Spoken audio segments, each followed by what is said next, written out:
Wow Africa que se passent les moments les plus intenses du football mondial. Fii ci Wow Africa la ñuy amee les débriefs de haut niveau comme le dit mon ami Ndiolmi waaye tey c'est notre deuxième numéro.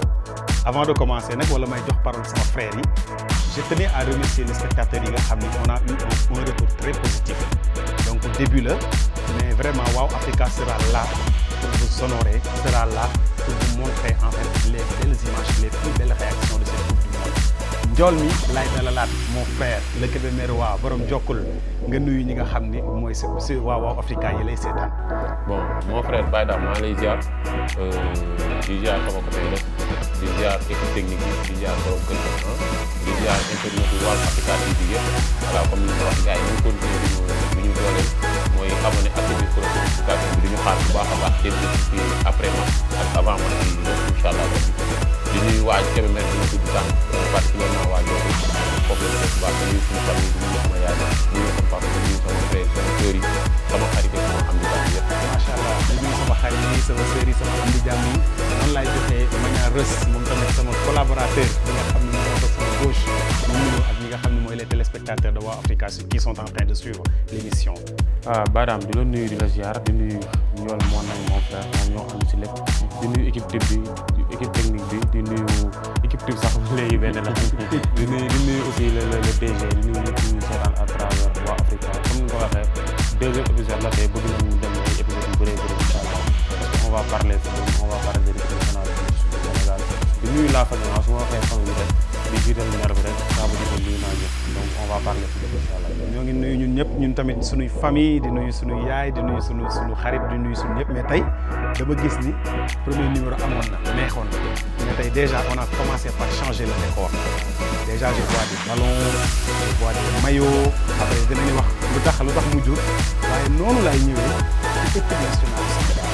nga xam ne commencé na ko moom difficile lool mais heureusement génn na en point Sénégal tey li mu paase li mu jëm moo gën a metti lan nga comme jàngat la bon bu dee jàngat bi ma ko def de manière générale moom defuñu parce que sur le bilan tu as joué 3 matchs 2 défaites benn victoire donc loolu c'est pas un bilan positif mais bon alhamdulilah le plus important c'est la victoire la qualification du match parce que mënoon nga am deux victoires am benn défaite qualifié woo. mais Ndiol dafa mel ni Sénégal qualifié na mais ni ma la déggee nga wax dafa mel ni sa xel dalul ba léegi est-ce que j'ai raison de penser non du question de sa xel dalul de parce que dama xam ne compétition la jeexagul ñun qualifié 16e de finale pour man du kii ci Sénégal quoi. Sénégal bu qualifié 16e de finale de coupe du monde loolu pour ça doit être une simple formalité. mais vu ñi mu bokkal poule. Sénégal bu qualifié mënoon na metti. mais ça c'est la coupe du monde amul équipe ci wax naa ko ci luy baax la amul ruq bu sedd. non je te rappelle que xam nga ñun aussi ci poule de la mort lañ nekk. mën naa ko waxee noonu. selon yéen nekkuñ ci poule de la mort selon yéen. nekkuñ ci poule de la mort non nekkuñ ci poule de la mort. yow da nga gis ni Sénégal mënoon na am 2 victoires foofu wala 3 loolu nga jàpp. poule de la mort maanaam la Norvège reste une très bonne équipe loolu man j'ai beaucoup de respect pour eux. comprendre nangul naa leen ki ñu doon mais à part France ñun ñoo ci waroon topp maanaam tey jii ñun ak France ñoo waroon nekk di xëccoo première place mais poule de la mort lañ nekk man nekkuma si loolu Sénégalais dañoo nekk ci émotion rek mais comme ni ma la ko waxee sànq le plus important était la qualification quelle que soit la manière ñu ngi ci beneen phase ñu ngi ci beneen compétition parce que instant bii nii compétition bi toll ki génne 9 points ki génne 6 points ki génne 7 points ak ki génne 3 points ñoo yem kuñ ci dóor da ngay ñibbi tu gagnes tu restes tu perds tu rentres à la maison léegi nag lu tax nga ni sama xel dalul ba léegi mooy dama ne nekk ci compétition man du ma nekk di fëgg dënn di yuuxu ci Sénégal bu qualifié 16e de finale Baye Dame bul fàtte ne dañoo ñëw coupe du monde avec casquette champion d'Afrique casquette boobu bi nga ñëwee sa entrée en ligne da nga koo raté nga nekk la risée de toute l'Afrique maanaam casquette bi nga sol bi nga ñëwee assumé woo ko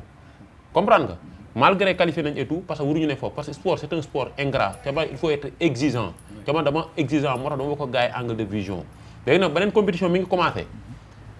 il faudra nag éviter les erreurs du passé parce qu'on est dans le vif du sujet. il faudra éviter les erreurs du passé Magna bilan wu Sénégal ci déjà ñi mu bokkal poule ak bi mu génnee ak dernier match surtout bi nga xam ne moom moo ko def mais dernier match bi résultat bi mu def baax na mais ba léegi taxul ñu qualifié da il nous a fallu même ñu xaar ñeneen xeex ci doole jàmbur comme ni ko gars yi di waxee pour mën a espérer la qualification le bilan du Sénégal dans cette coupe du monde. waaw waxal wax dañoo langaamu pour qualifier wax ko dañoo langaamu ba qualifier mais bon langaamu bi tamit ñoo ko jot a liggéey parce que 5-0 bi ñu door moo ñu qualifier loolu parce que moins 3 lañ amoon avant ñu jouer 3e match bi ñu dem ba plus 2 Ndiol mu ngi wax nekkuñu poule de la mort mais poule bi c'était un peu difficile quand même parce que France double fois moo dem finale 2 fois 2018 moo ko jël 2022 moo dem finale aussi Norvège équipe buy monter en puissance la gis ngeen génération bu bees la ñoom ñëpp a déggoo seen biir donc il a raison tamit parce que mënuñu nekk champion d'Afrique bëgg nekk si poule bi boo xoolee ñi qualifié 16e de finale yëpp benn équipe moo si am 3 points muy Sénégal maanaam ñi qualifié 16e de finale yëpp ñoo si gën a bon bilan ñëpp Sénégal kese moo si am 3 points ñi si des ñëpp 4 meilleur 3e 4 points la ñu am ñun kese ñoo si ça aussi c'est catastrophique pire équipe des meilleurs 3e ñun la maanaam ñun meilleur 3e yi ñun ñoo ci jël ndaare 8e meilleur 3e te 8 meilleur 3e ñooy qualifié te c'est la première fois de l'histoire du football sax équipe am ñaari défaite ba pare qualifié 16e de finale waaw mu mel ni format bi moo ko waral waaye du suñu njàmbaar waaw parce que 48 équipes lañ ko def 32 équipes la daan doon léegi boo xoolee instant bi nii toll nañ si format bu njëkk bi instant bi 12 ñibbi nañ non 16 ñibbi nañ mu des 32 équipes mais tey boo doon wax qu'est-ce qui a réellement manqué à l'équipe nationale du Sénégal pour que mu bañ a def résultat bu nga xam ne ñun moom lañ doon xaar. mais l'entame et la préparation Ndiol li muy wax dëgg la boo xoolee instant yi moo am raison sénégalais yëpp. une bonne compétition commence par une bonne liste. lépp si liste ba la commencé. ak match de préparation yi. parce que dañoo joué 2 matchs amicaux te match amical loolu lay jariñ. da ngay xool say failles nga réglé ko. tey jii mënoo dem def match amical nga gis ne lii mooy failles nga ñëwaat si compétition bi tegaat loolu. mais sénégalais yi dañ doon wax ni dañ doon nëbbu li nu am. mais lu ñu nëbbu yow ki ngay nëbbu see ñun France bi ñuy nëbbu see ñun avant ñu dem Coupe d'Afrique xam na ne ñun ak France ñoo bokk poule non donc français da ngaa jàpp ne ñun bu ñuy football Coupe d'Afrique ñoom seetaan nañu dañoo tëddoon di nelaw mais xam nañ jeu Sénégal xam nañ équipe type Sénégal donc foofu nëbbu see amu fa woon mënoo jouer match amical nga gis na ñaari match yëpp suñuy faille défense la Kalidou Koulibaly wérul 2 mois la toog joué wul ak poids de l'âge ak États-Unis tàngaay bi chaleur bi pelouse bi demee fa noonu nga bëgg ñëw forcer ko Sénégalais yi moo tax 2 match 2 erreurs ñaari match yëpp moo ñu rey dañu waxante dëgg ñaari match yëpp moo ñu rey Ndiol mi loolu la Magnares wax mais tey jii si je devrais en fait aborder le sujet du mental de la tactique de l'équipe nationale du Sénégal est-ce que déjà am nañ ay raisons yu la convaincre comme ci côté tactique wala mentalement est-ce que l'équipe du Sénégal a les atouts majeurs pour pouvoir concurrencer les géants d'Europe ou de l'Amérique? Bon, je vais pas dire mental parce que le problème de l'équipe pour moi c'est pas le côté mental parce que tey pour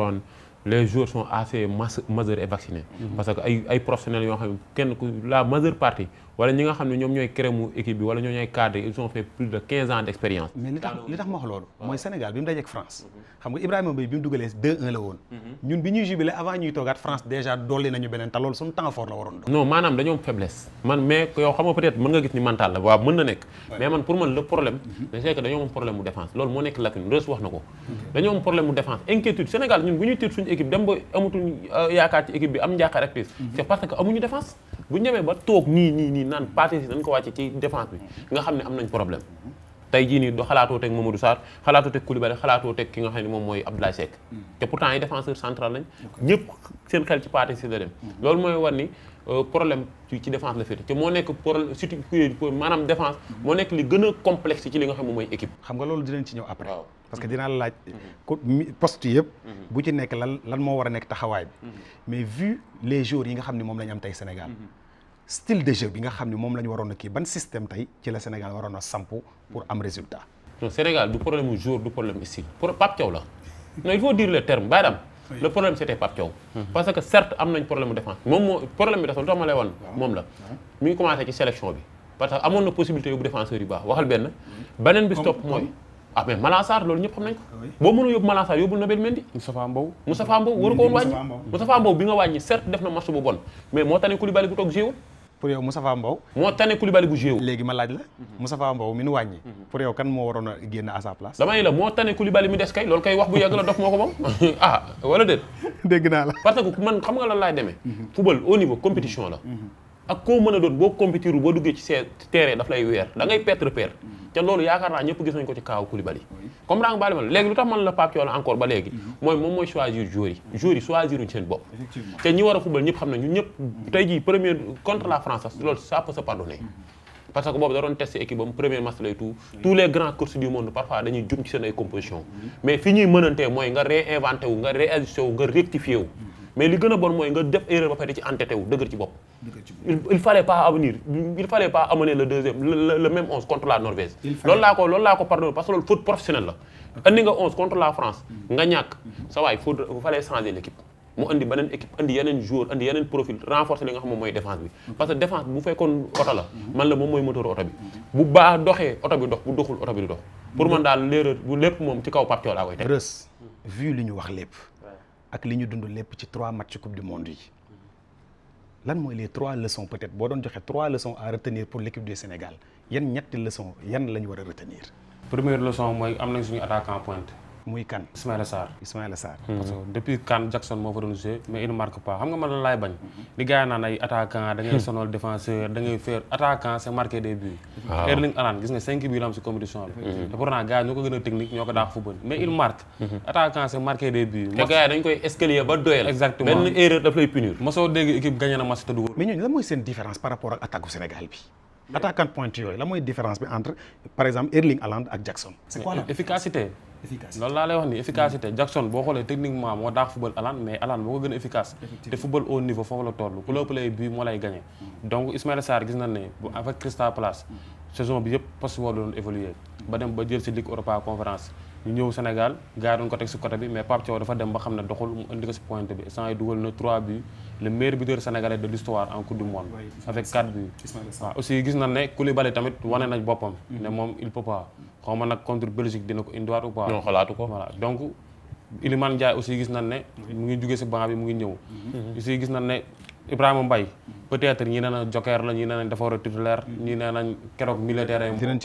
ñëw ci loolu yëpp nañ si ñëw en tout cas boo amee leçon yi donc première leçon défense ak attaque efficacité waaw troisième aussi physique ñun suñu joueur yi dama seetlu benn affaire à chaque fois bu ñu demee ba 60e minute gars dañuy bàyyi te loolu c'est pas normal compétition mënoo ko compétition yi nga équipe africain yi seetlul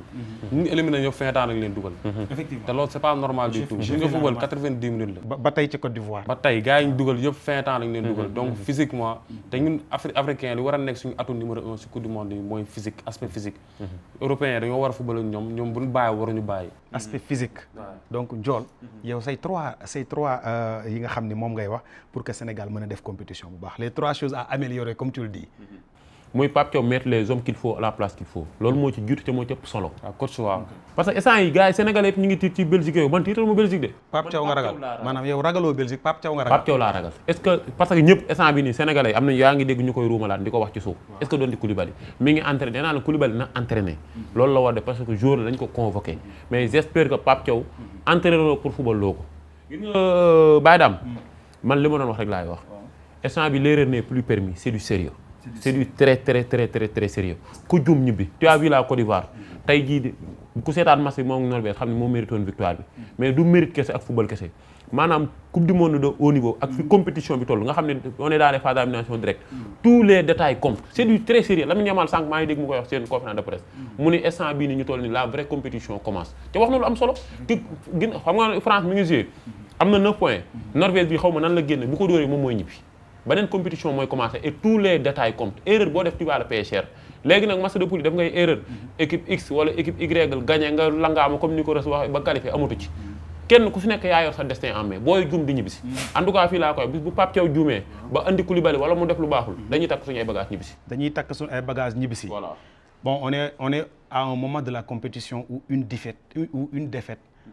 est synonyme de billet de retour. Bien sûr. boo amee défaite amatul kenn ku la mën a dimbali amul kenn ku la mën a jàppaleeti da ngay am défaite rek ñibbi on le souhaite pas pour le Sénégal et on espère que Sénégal dina qualifier. pare bàyyi daal ma yokkal la ci li lay wax ni Sénégal dañoo nekk ci émotion instant yi gagné qualifié nañ saison de finale fàtte nañ li valable woon démb ak barki démb. li valable woon démb non mooy maa ngi dégg ñu naan non Koulibaly na ñëwaat mooy suñ capitaine sa waay. mais maa ngi koy dégg depuis ci ngoon ba léegi. parewul xam nga bu ma leen wax duñ ma dégg. man avant dara di jot laay wax. mais Ndiol est-ce que mënoo may Koulibaly benn marge de manœuvre boo xam ne ak expérience bi mu am mën koo may benn doute bu la dégg xam nga Koulibaly. xam naa bi nga ko may nan la def nekkuma ci émotion. mais en tant que joueur bu mag. est-ce que jàppoo leen ni war ngeen ko aussi. non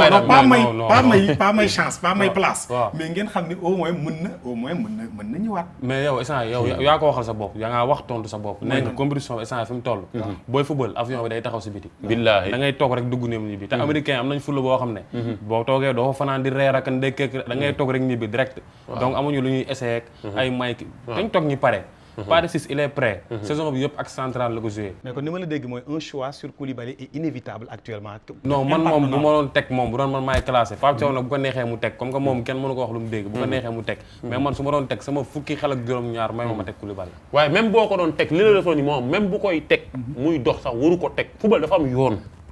football dafa am yoon bàyyi daam ba pare sax dañoo passé fu ñu mayee sens très franchement on a beaucoup de respect pour Koulibaly ñun Koulibaly suñu ñaari trophée yi ñu am yëpp moo ko yëkkati moo ñu lu am ci moom admiration ak respect total comme ni ñu ko amee ci yeneen cadre yëpp mais football ak émotion ça rime pas lu ñu rey ci suñu match de poule yi bañ egg ci situation bii nii loolu moo ñu ko teg faut pas gis nga une erreur xam na laa ko mën a waxee une erreur répétée 2 fois c'est une décision am na loo xam ne c'est le haut niveau faut mettre les tours ay joueurs ay kii la doon yaa doon le football c'est un sport ingrat da nga koy fekk ci ingratitude bi muy doxee Koulibaly andi nga ko contre France mu rey la boo ko andee contre Norvège mu rey la suba boo ko andee mu rey loolu faute professionnelle loolu c'est impardonnable. léegi Ndiol dama la laaj benn affaire. waaw Sénégal liñ la miine mooy. yow tu n'es pas dans l'émotion. comme man ni nga ma ko waxee sànq. amul non tu es dans l'émotion. d'accord je suis d'accord. waaw léegi yow. équipe bi tey boo gisee lu baax. loo mu mën a wax ci équipe nationale du Sénégal lan la. mooy instant bi nii ci dernier match bi ñu joué ak au fur et à mesure compétition yi 3 matchs yi nga joué 11 bi mi ngi désigné wu même bu fekkee amoo 11 type carrément Reus wax na ko sànq ku nekk xam na ni par match yi ñu joué ak Ismaïla Sarr son positionnement bi ñu ko repositionné dans l'axe mu dugal ci 3 bi parce que contre Norvège nga ko andi mu doublé nga andiwaat ko keroog mu dugal kon jàppal ni Ismaïla Sarr comme numéro 9 il a 3 bi loolu c'est un bon ratio pour un numéro 9 comprendre nga kon poste boobu amutul sikki sàkka Ismaïla Sarr warutul dem ci aile bi football lu mu la wan defal loolu parce que da lay wan fu mu jëm de mu ngi mel ni sëy rek lépp lu feeñ ci sëy bi feeñ nuyoo na ca ndoxaan ma yaa ko fañul non man samay wax du neex Baye Dame samay wax du neex de lii am laa lay wax Ismaïla Sarr wan nañu ni mooy pointe bi nañ ko fa teg Koulibaly wan nañu ni parewul boo ko tegaatee yaa tooñ sa bopp nañ fa teg Pathé Ciss comme daa nga baale ma la wax Gana Gueye Pape Gueye beneen nouvelle la gis naa ni ñu ngi monter en puissance xaw ma nag bon Pape Gueye keroog li mu duggoon deuxième mi-temps non compatible nañ mais dañu amuñu woon rythme parce que dañu jógoon ci compétition bi commande dañu jógoon ci blessure Gana Gueye dafa toog lu ab jouéwul Pape Gueye aussi tamit dafa xawoon a kii ca ñoom ñooy noyau équipe bi léegi boo leen gisee ñuy monter en puissance c'est une chose positive ak fi compétition bi toll tu auras besoin de est-ce que man Iliman Ndiaye tamit keroog wan nañu benn fugg que ni il a envie de faire quelque chose ban bi ñu koy tuur teg xaw na toucher son amour propre loolu c'est une bonne chose jour boo nga xam ne laal nga amour propre am mu bëgg di demee ak esprit revanchard Pape Matar aussi tamit maa ngi gis ci kanamam muy dégager benn kii quoi benn fugg parce que jour parfois da ngay gis kanam yi di wax ba ci le jeune Assane Diao loolu yëpp c'est l'équipe nationale qui va gagner est-ce que comme la nga baal ma la loolu yëpp ay at yoo mën a tirer léegi nag comme ni ma la ko mën a waxee 11 bi ni mu désigné mooy Koulibaly war ne parewul Pathé Ciss moo pare tu amènes Pathé Ciss faut plus commettre les mêmes erreurs Ismaïla Sarr gis nga ni pointe la amatul sikki saaka Jackson na ñëwaat nañ ko meilleure chance andiwaatal Ismaïla Sarr nga xool kan mooy ñëw à droite accompagner Sadio Mané ak Ismaïla Sarr axe bi nga indi Pathé Ciss mu accompagner kii à gauche Jacob El Hadji Malick ko ci indi baax na milieu terrain bi nga xool kan mooy complète le duo Gana Gueye Pape Gueye le duo Gana Gueye Pape Gueye donc olof mooy wax fa nga wokk foofoo xasan delloo fa sab loxo mu mel ni attaque bi ki ko wokk nag ba mu xasan mooy Ismaïla Sarr tey il est en train de concurrencer les grands du football mondial ci ay buts ci coupe du monde bi parce que il est juste à 3 unités de Lionel Messi donc dugal na 3 buts donc tey Mbappé benn but la ko rawee donc moom instant bi il regarde les grands les yeux dans les yeux te loolu la ñu soxla la motivation donc tey déjà est-ce que Sénégal a retrouvé en fait son attaque waaw attaque bi mu ngi désigné wu amaguñu attaque bi à 100% mais mu ngi désigné wu parce que Sadio Mané gis nañ ne intouchable la Sadio Mané ay waxam doo si bëgg sori sax non loolu fa laa jëm nii doo si bëgg sori sax sénégalais yi dañoo xaw a émotif booy laalee Sadio Mané ñu ne la non bul wax Sadio Mané c'est le meilleur joueur de l'histoire du football sénégalais mais ñun ñoo ngi seetaan compétition bi Messi ay Ronaldo ay Modric ay Salah keroog 55e minute la ko Égypte toogloo te Égypte dafa soxla résultat donc pourquoi Sadio Mané war a jouer 3 matchs 90 minutes te Sénégal boo ko waxee ñu doon non Ibrahima Ndiaye xale bu ndaw moo ko remplacé Dembélé keroog gis nga c'est le ballon d'or bu doxul dañ ko génne donc Sadio Mané certes dafa war a titulaire te Dembélé sax cas bi bokkul parce que moom du dafa màgget waaye dafa doxul ñu génne ko mais yow Sadio Mané ñaata match nga seetaan si compétition bi doxul et pourtant day jouer match bi 90 minutes man nag bëgguma dugg ci émotion de mais loolu moo lay wan ne le coach yi lay complexé te sa waay football dépassé na ay kii moo fi defoon lii kii mooy légende bi kii mooy meilleur joueur de l'histoire dépassé na foofu football xam nga lan la xam résultat les hommes qu'il faut à la place qu'il faut pendant ce temps t'as des jeunes benn Assane Diao mu ngi si banc yi mënul football benn Ibrahima Mbaye ay 15 minutes lay football keroog lañ ko dugal te dugalu ñàkk pexe lañ ko dugal mooy booy demal jouer léegi comme que gars yi kaas ba sonn mu ñëw rek jaxase ko ak sénégalais yi mais nañu waxante dëgg loolu lañ gis léegi pour bu Sadio Mané mënul ñàkk comme ñun ñëpp xam nañ ñi ngi koy kaas bay dugg kan nga gis ni moo ko mën a accompagner pour ñu mën ko utiliser mais moom laa lay Sadio Mané comme que il est à gauche Ismaïla Sarr il est à mu ngi si pointe bi donc benn Ibrahima Mbaye peut-être moo mën a dem si beneen côté bi wala Iliman Ndiaye wala Assane Diao sax wala Assane Diao bu fekkee 4-3-3 la loolu la mais bu fekkee 4-2-3-1 je pense que Iliman Ndiaye nga mën a indi si 10 bi wala Sadio Mané démb rek man ak Ndiol ñu doon wax bu fekkee côté bi mënu fa def ay effort nañ ko indi numéro 10 ñu xool parce que boo xoolee à chaque fois moom mooy sonal latéral gauche bi muy Jakabs muy El Hadji Malick Diouf parce que ñooñu dañuy bëgg def montée def retour effort défensif yooyu noonu si latéral pendant 90 minutes mënul ne te États-Unis dafa tàng qualité terrain yi baaxul donc Sadio Mané mënutul man dama koy comprendre quand même il a 34 ans il joue en Arabie Saoudite mënutul répéter yenn effort yi à 90 minutes donc c'est au coach waaw donc coach bi nag moo ko war a jàppale nag mu jël ay responsabilités am di ko génne mu noppalu léegi Ndiol on a des grands on a des légendes mais on a aussi des jeunes qui sont en train d'assurer la relève ñan ñooy les jeunes sur qui en fait yow tu comptes ñoom ñëpp parce que Pape Thiaw moo leen convoqué Baye Dame boo choisir ton équipe technique nga choisir ñii yaa leen choisir de ton propre gré seexaluñu la lem pour nga choisir leen yow boo leen choisir am na loo gis ci ñoom te li nga gis ci ñoom da nga ko war a justifier Pape Thiaw kenn seexalu ko lem moom moo tëdd ci néegam choisir 26 joueurs ni ñii ñoo may représenter ci coupe du monde dëgg loolu dëgg kon 26 joueurs yooyu kenn ku si nekk am na lu mu gis yow bu dul émotion loo nga xam ne war na ko mën a yaakaar ci yow te pour man les joueurs se valent Sadio Mané il faut gars yi comprendre que ni nekkuñu parce que man xam nga man famille jour ñu ci bari sax du ñu yóbbante ma ñii woo la menacé ñii woo su yàlla na sama àq dal tu reçois des messages ay ñaan ak lu ne nga naan sama àq dal de la part des proches des joueurs loolu la ñuy dund chaque jour boo fi wax mbagam wala papaam wala di ñaanal lu bon ak lu nekk mais léegi loolu comment vous parvenez à gérer nan ngeen koy def mais on s'en fout c'est l'équipe nationale ñun demuñu ci émotion mais parfois damay bañ a wax ñu def ma comme Lirou Diane yóbbu ma cyber waaye est-ce que parfois bu ñu xoolee ni xupp bi dëgërul est-ce que parfois duñu yónnee dara non loolu beneen détail mais li ma la mën a xam daal Baye Dame moom ba des mooy Resso gi nii waaw ñun on a pas mal d'amis de joueurs relation day am liggéey moo ñu boole ñoom relation gars yi liggéey moo ñu boole ñoom relation effectivement mais comme ni ma la ko waxoon man dafa am foo xam ne dama fa nekk muy football du diine lépp luy émotion sentiment du ma ko andi ci football relation bu ñu mënte am Baye Dame boo ñëwoon équipe nationale mérite woo football du ma la jàppal tànk yow yaay liggéey lu tax nga war a ñëw ci terrain bi puis jour bu ñu fiy kaasal taxawul jox kenn fukki dërëm wala ñaar dërëm wala gars yi xool ko avec ses beaux yeux wala sa boppam bu rafet moom moo wane lu tax nit ñi war koo kartal man je dis pas que ni Sadio Mané warul départ je dis pas que ni un joueur X ou Y na bañ a départ Pape Thiaw le dernier mot lui revient li dal xelam na ko def mais bu gisee ni baaxul na ko changé mais li ma d'accord Baye Dame nekk ci terrain bi ñëpp xam ni gisul mu bàyyi ko ci parce que il s'appelle Baye Dame loolu du football émotion la man kay foofu laa nekk du football émotion la ci noonu lay ñëwee ci le moteur d'une équipe muy le milieu de terrain est-ce que Gana Gueye Lamine Camara est-ce qu'ils sont compatibles ci milieu de terrain au Sénégal pourquoi ñoom ñaar mënuñu ànd parce que ñoom ñaar ñoo bokk poste Lamine Camara ñaar ñu ngi naan doxul mais coach bi moo ko tayle parce que poste bi muy jouer Monaco il joue sentinelle wala réageur donc moom mënul jouer numéro 10 boo xoolee 2 matchs yëpp 4-2-3-1 la Pape Thiaw di essayer teg da koy teg numéro 10 donc poste boobu noonu mënu ko jouer du poste am te à chaque fois pressing lay def pressing day daw ba sonn après ñu génne ko donc benn Pape Gueye ak Gana Gueye je pense que ñoom ñaar mën nañu ànd nga xool kenn koo leen booleel mais Lamine Camara poste bi mu gën a mën a évoluer bi ko Sénégalais yi gën a mën a xaar falab Gana Gueye di taxaw malheureusement pour lui te Pape Thiaw gis nañ ne mënul génn Gana Gueye CAN bi yëpp boo xoolee Coupe d'Afrique bi match ci Sénégal yëpp la joué 90 minutes kon kooku du génn parce que Coupe du monde bi aussi Gana Gueye au début dafa blessé woon je pense que erreur boobu la def Gana dafa ñëw rek bëgg ko forcer même si que si blessure la jógee dafa waroon def ak moom nànk mais comme que léegi dugal na ko ba Gana gis nañ ne dernier match bi indi na niveau mu ngi ñëw mu ngi progresser nànk par nànk donc mënatoo ko génne titulaire la indiscutable te c'est le capitaine bu fi Koulibaly nekkul te Pape Gueye xam nañ ne quand il va bien le Sénégal va bien Sénégal est sans notre moteur c'est Pape Gueye parce que offensivement il répond présent défensivement il répond présent dafa am volume de jeu bu extraordinaire frappe de loin yeeg organisation jeu bi dañ gars yi dañ naan dafa yéex mais yéexaayam boobu noonu mooy ay qualité am c'est un faux là je pense que voilà faux là c'est un faux là donc Gana Gueye Pape Gueye titulaire indiscutable la nga boole ko kan nga boole ki nga koy boole nag mooy problème bi je pense que mënatul nekk Lamine Camara parce que moom laa la expliqué nii Lamine Camara ak Gana Gueye ñoo bokk fu ñuy taxaw donc boo fa dugalee Lamine Lamine lu mu def yaa ko tooñ alors que pendant ce temps nga benn Habib Diarra même si que sax defagul dara mais moom tamit am na fugu mu bëgg na wane Iliman Ndiaye mën na jouer numéro 10 Pape Matar Sarr aussi buñ ko fàtte si débat yi dañuy may ay moromam sens te duñ ko may sens pourquoi Pape Matar Sarr waaw may na Lamine Camara sens 3 fois ba ci Baara Sapoko Rës bu ko fàtte Baara Sapoko Ndiaye aussi ay moromam ñoo fi nekk di football le jeune marocain Boadi il a combien de 18 ans actuellement tu vois leur place dans l'équipe nationale bien sûr mais Ndiol wax na léegi daa convoqué 26 joueurs ngeen ban moo tax nga convoqué leen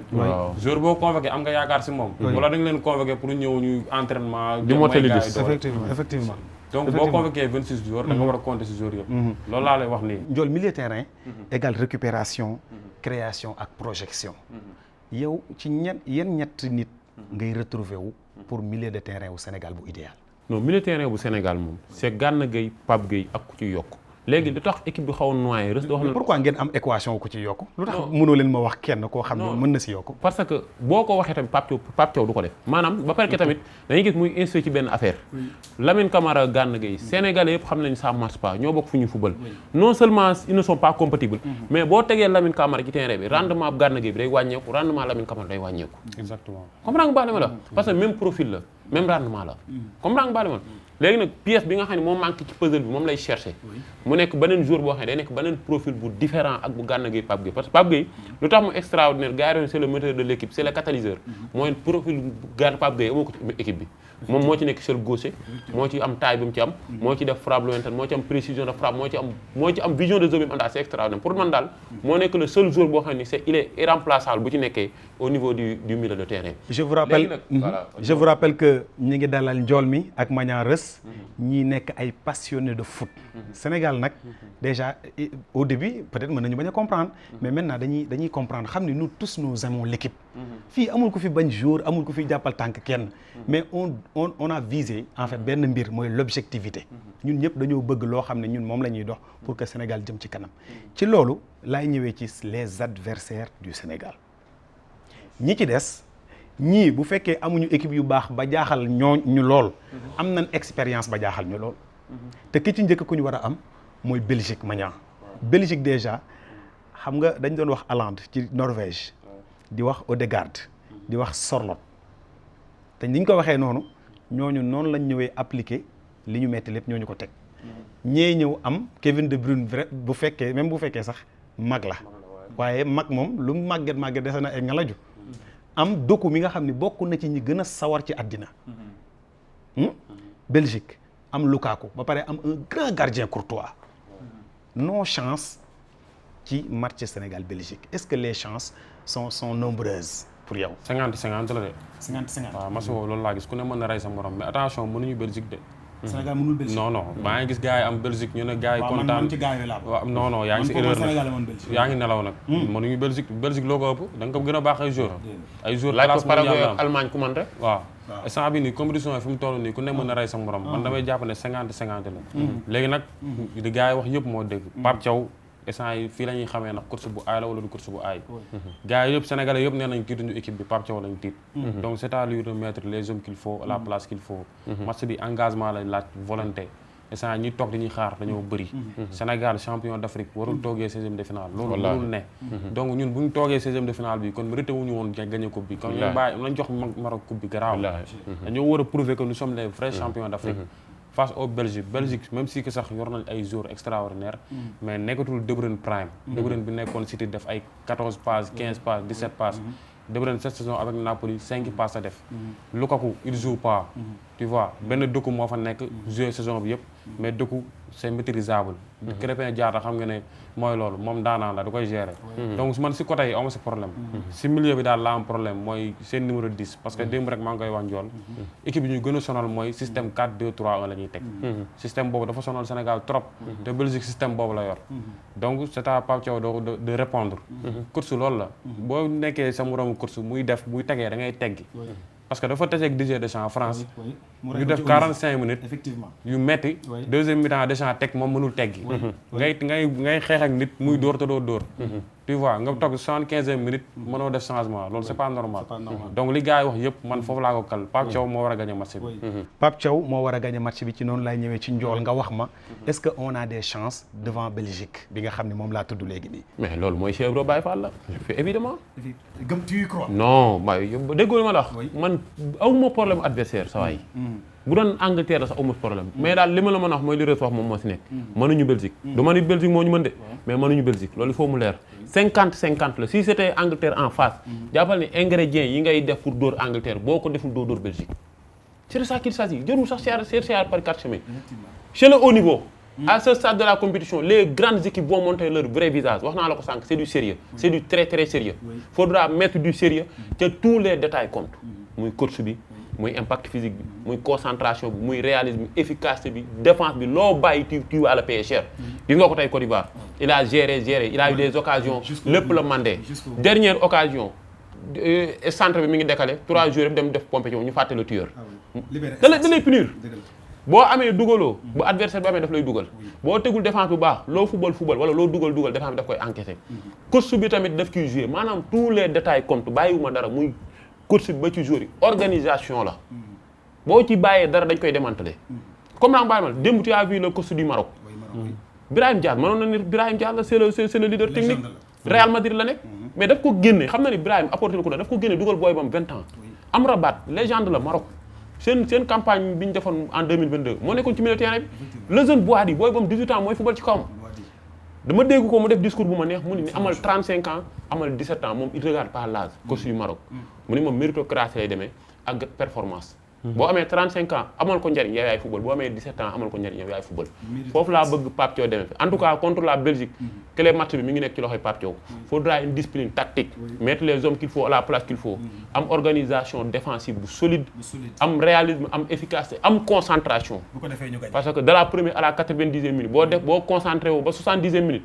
petit moment d'inattention dañ lay rey Côte d'Ivoire gis nga concentré wu loolu moo waral bii fin temps yi bëri gars yi dañuy concentré wu dem ba benn instant ñu indi relâchement boo indi relâchement dañ lay punir parce que c'est le haut niveau. ñaaw question yi day gaaw tak lay doon quelle équipe vous impressionne le plus ban équipe moo la gën a jaaxal. instant bii Argentine. non man Maroc ban équipe mooy bi nga xam ne mooy sa favori pour que mu dem jusqu'au bout de la compétition. Argentine encore Monia. bon Argentine favori la mais je vais pas dire seulement Argentine France aussi tamit gis naa ni favori la. France ban nation pour yow moo mën a créer la surprise. Attention à la Norvège. Attention. Norvège. yow. mu Sénégal si Pape Thiaw prend ses responsabilités mën nañu nekk la surprise non mais Reus yow da nga toogoon yow instant loo def surprise la. non 3 points nga qualifié. non moom daal ragalul Belgique moom Pape Thiaw la ragal. non man ñoom foofu lañ nekk quoi. kan mooy équipe africaine bi nga xam ne moom moo la gën a impressionné. Maroc aussi. football africain bi est-ce que jàpp nga ne mi ngi décollé. Est-ce qu'il a franchi un nouveau cap, oui ou non? Bien sûr, parce que nous avons 10 participants, 8 qualifiés, 2 top. Il faut demander la bonne question. Dans combien d'années, l'équipe africaine peut être championne du monde? Cette année, Maroc ou le Sénégal, on peut Si, on peut l'équipe football africain. Si vous regardez les Africains, les gars, ils gagnent, mais ils regardent les grandes équipes, les yeux dans les yeux. Et les détails, ils gagnent quoi? Maintenant, avant-dernière question. Bi, vous avez dit tout ce temps. dama leen di jox ay joueurs kii dama koy jox joueur bi kii ma jox ko joueur bi Ibrahima Mbaye ban lecture nga am si moom. C'est un bon joueur. C'est un très bon joueur xam naa ne xale la mais c'est un bon joueur football moom ak âge mooy loolu booyoo dañoo am football académique maanaam dañ leen a jàngal football ci ay kayit. Pape Thiaw a eu raison de faire de lui un joker. Joker titulaire Ibrahima Mbaye wan nañu de quel bois ay suuf. ñaata yoon nga ko dugal mu football. Première fois bi nga ko titularisé match amicaux ñaata bi la dugal. Effectivement. Même Messi wax naa day def ay mauvais match. gars yi du ñuy extraterrestre ay joueurs lañ. Effectivement ay joueurs lañ Ibrahima Mbaye peut-être jour boobu nekkul woon jouram. Effectivement c'est ça. Pathé Ciss. milieu terrain lay def. wala est-ce que axe central moo gën pour le Sénégal. Polyvalent foo ko teg mu dem c'est le joueur le plus complet. de l'équipe nationale. Et pourtant on parle rarement de lui. dañoo war a wax ci moom la. amul géwél Pathé Ciss. dañoo war a wax ci moom. non man dinaa jël ci moom ay engagement. am na aura bi day def na saison bu extraordinaire avec Rayo Vallecano. oui en plus am na fulla. oui il parle moins il fait le taf dem yoonam li ci def mooy loolu. Iliman Ndiaye. un bon joueur mais problème de constance. un bon joueur avec une palette technique extraordinaire. Iliman Ndiaye yaram bi lépp football la. oui mais efficacité comme li Reus wax. Iliman Ndiaye war na mën def ay 10 passes décisives waaye 20 passes décisives fu Olise defee 20 passes décisives war na fa mën def 10 passes décisives. war na gonfler statistique am mais techniquement jour dàq ko football. en plus il est inconstant loolu rek mooy catam. il est inconstant. La légende vivante Sadio Mané. Ta lecture. c'est le meilleur moyen mais li ma la wax sànq rek foog ñu koy noppal foog muy teel a noppalu ñu koy teel a génne parce que il a pris de l'âge il a 34 ans États-Unis dafa tàng pelouse yi demeewul noonu il veut faire il a envie am na détermination am na volonté am na engagement da ngay gis ne muy football nga xam ne kii bëgg na porter le Sénégal mais à un moment donné jambes yi doot tànk yi mënatu ko mënatul continuer mënatul def effort yi nañ waxante dëgg parce que coupe du monde foog ngay def ay effort offensivement défensivement di jàppale latéral bi mais loolu mënatul répéter les efforts yi à 90 minutes à un moment donné à 70 wala 75 minutes war nañ ko mën a noppal quoi. Edouard Mendy le gardien de but. Edouard Mendy c'est une légende comme Sadio Mané Gana Gueye ak Koulibaly ñoom 4 moom bu 3 yi day dem. est-ce que dinañ ko fi bàyyi wala day ànd ak ñoom. non tout day dépendre ci performance rek man moom saa waay ak koo mën a doon da ngay mérito sa place rek. effectivement bii nag yéen ñaar yéen a koy bokk. yow du ma la njëkk a jox. kii laay njëkk a jox Kalidou Koulibaly. yow loo bëgg wax loo si Koulibaly. non dara damaa bëgg nga def sa jàngat rek waaw coupe du monde tànn mais coupe du monde xam nga man ak son avenir bien sûr. non son avenir en équipe nationale je pense que moom tamit war na def comme Sadio Mané. Sadio Mané moom il a clairement dit que bii mooy dernière compétition.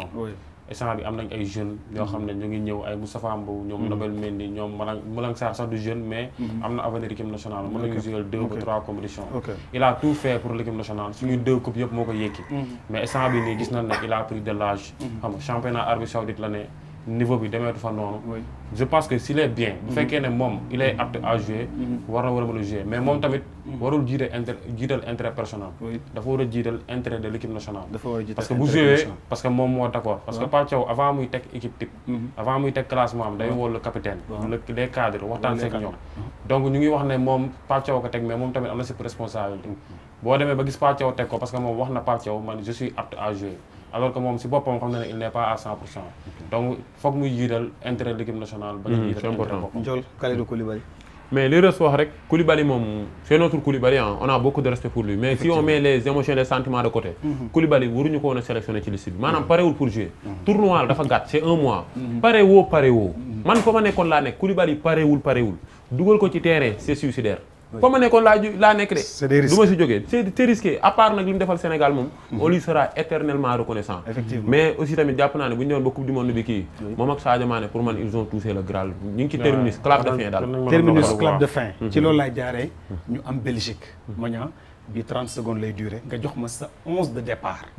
su fekk si tu étais à la place du coach du sélectionneur bu loolu moom maay classé oui ok Krépin Diatta droite à vie la loolu moom ñëpp wax nañu oui Pathé Ciss laa teg si axe bi. Pathé Ciss boole kaa Niakhaté. oui gauche koo teg baax na Jacobs wala El Hadji Malick Diouf. koo teg baax na ñoom ñaar ñëpp dañu koy indi. 4-2-3-1 laay teg nag. damay teg Pape Gueye boole kaa Gana Gueye teg Iliman Ndiaye en 10 Sadio Mané Ibrahima Mbaye Ismaïla Sarr. Ndiol. li mu teg baax na mais Edouard Mendy bu fekkee tane na. maa ngi dégg ñu naan tane na. 99,9% bu ko loolu noonu la wéree nañu xaar 3 gardiens nga yóbbu. yow ku pare ngay wër. ku pare laa wër te bu fekkee parewul na Yvan Diouf ñëw. je n'ai rien contre Mori Diaw keroog il a géré mais non Yvan a plus de niveau que Mori Diaw. Mouride lay teg na ko teg parce que ci émotion lay dem ay Reus moo fi jiitu bàyyi daam moom lay joué ci loolu rek la ko teg mais teg ko ci performance mais bu fekkee parewul man personnellement je mets Yvan moo gën a complet sur l'axe je mets Niakhaté ak ki nga xam ne moom mooy kii nu mu tëddi Pathé Ciss à droite Krépin ça bouge pas à gauche Jacobs ak El Hadji Malick ko ñu andi baax na mais El Hadji Malick tamit bu ko gars yi indee démb laa doon fàttali ko ni il a mis Olise 45 minutes dans sa poche ku marqué Olise moom kenn wur laa tiital ak sa latéral waaw ak Salah kon booy bi mën ko indee mën na ko gérer Jacobs wan nañu ni on peut compter sur lui système bi mën nañ footballer 4-2-3-1 comme 4-3-3 bu dee 4-2-3-1 la mën nga footballer double pivot comme Lamine Camara Gana Gueye man ma mettre Pape Gueye ci kanam comme ça mu jege surface bi Iliman Ndiaye mën na ñëw mais Iliman ce match je préfère mu jouer excentré Ismaïla Sarr point Sadio jël beneen côté bi Ibrahima Mbaye mën na ñëw deuxième mi-temps comme mën na jouer 4-3-3 indi Gana Gueye Pape Matar Sarr Iliman Ndiaye à droite Ismaïla Sarr point Sadio Mané jël beneen côté bi deuxième mi-temps mu teel a lancé Assane Diao Ibrahima Mbaye dans le bain machallah mes frères de valeur donc tey aujourd'hui comme d'habitude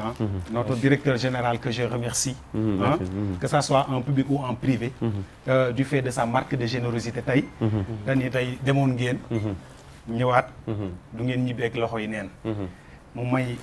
njool mi lii nga xam ne mooy un lot de 5 maillots de l'équipe nationale du Sénégal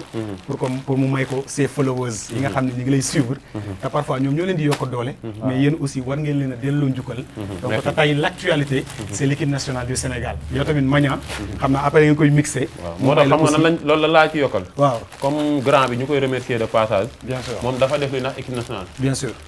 ñun tamit dañ koy sant bu baax gërëm ko di wax yàlla na ko yokk mais ñun aussi tamit ñi nga xam ne ñoom ñoo ñu jàpp bañ actif yi ñoom lañ koy jox jàpp leen ni dinañ ko jox suñu ay follow gis ngeen ko gars yi ñëw leen ngeen abonné en masse ci Waaw Africa TV instant bi nii foofu lañ koy samp mën a gës fii la mburu mi di xoyamee dinañ def ay kiis ñi nga xam ne ñoo njëkk a abonné envoyé ñu message ñu gis ni abonné nañ en masse yéen yéenay moom maye bi am na yeneen jeu yooyu nga xam ne am na ci muy xaalis bal yeeg yëpp yéen mën ngeen gagné lu nekk mais avant tout il faut abonné activer cloche bi ba pare di samp duñu xaar waaw noonu la demee xam naa moom bi mooy deuxième épisode te ñaan nañu yàlla mu nekk épisode yu bëri di remercier bu baax le directeur gars yi followers yi comme ni ma la ko waxoon keroog ñooy suñu doole ñooy aimé ñooy partagé ñooñu fu mu dem ñooñu fa yóbbu donc tamit lii c'est très important ñu war a leen may ay moyens xam nga gars yi nag dañoo bëri mënoo may ñi bàyyi ñi chaque jour dañ leen di may waaw man moom je suis damay obligé dama koy def ay jeu rek waaw mais tamit condition bi dafa leer da ngay dem abonné si Waaw Africa TV abonné partagé aussi ba pare wan ma preuve ne abonné commenté wan ñu ni commenté voilà ma xam ne yow mi abonné nga boo trouvé damay teg benn match rek ku trouvé score bi rek nga ñëw am na aussi ay enveloppe d'argent et tout ça en tout cas bëri na ay surprise ballon bi tamit mu ngi nii ballon yaa ngi nii voilà di remercier bu baax le directeur vraiment Adama Bey c'est notre DG c'est notre mentor c'est lui qui nous propulse vers de l'avant comme toujours tey je voudrais lancer un dernier message à l'équipe nationale du Sénégal aujourd'hui on est plus que jamais unis pour apporter la victoire une victoire symbolique contre la Belgique qui va aujourd'hui réconforter notre statut de leader en Afrique mais surtout dans le monde vous êtes 11 acteurs sur le terrain mais nous sommes des millions à vous regarder à vous supporter à vous pousser vers de l'avant le Sénégal peut le faire impossible n'est pas sénégalais on y croit vous allez le faire et Inch'Allah le Sénégal va triompher bonsoir mais yokkal la ci c'est le moment de sortir le grand jeu oui